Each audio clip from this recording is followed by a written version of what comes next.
حسد بدن کو گلا دیتا ہے جبکہ قناعت بدن کو تازگی بخشتی ہے۔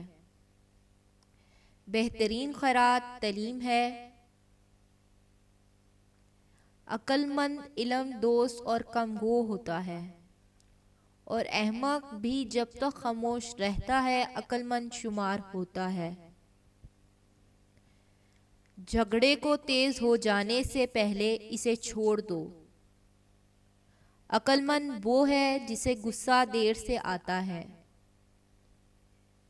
بیوقوف کے ہاتھ پیغام بھجوانا اپنے پاؤں پر کلہاڑی مارنے کے مترادف ہے۔